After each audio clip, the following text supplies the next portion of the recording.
Revelation 2839.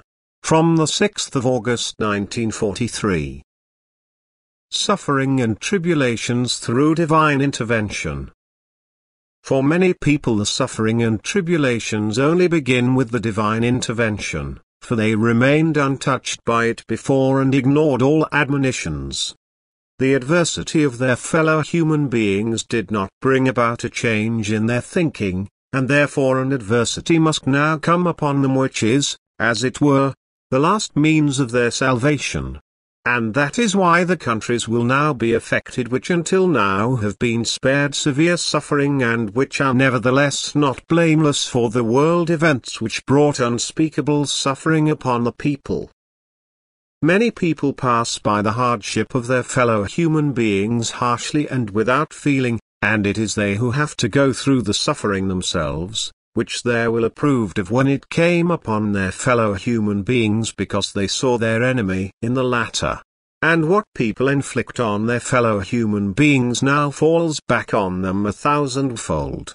And they now have to atone in this way, except that human will cannot put an end to the misery, for it is not human powers which now express themselves but divine will itself is at work and strikes people at their most vulnerable point. He takes all possessions away from people, he makes them poor and weak and completely dependent on his grace.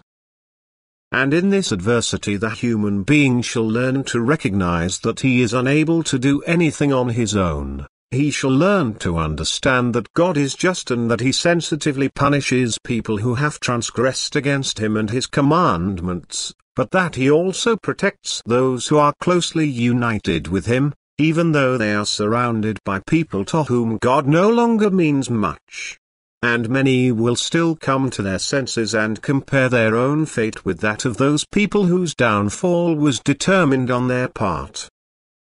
What God now sends upon people is so powerful and sorrowful that every thinking person would have to recognize a higher will in it and go within himself. But again he will only think of himself, he will not see the general misery, but only look at himself and his lot. And thus neighborly love will be little practiced, everyone will only strive to improve his own lot, and again he will pass by his fellow human beings' hardship. And God, who knows every will, therefore sends such great suffering upon people in order to change this will, in order to make them soft and compassionate and to let them seek refuge with him who alone can change their fate for the better again. Amen.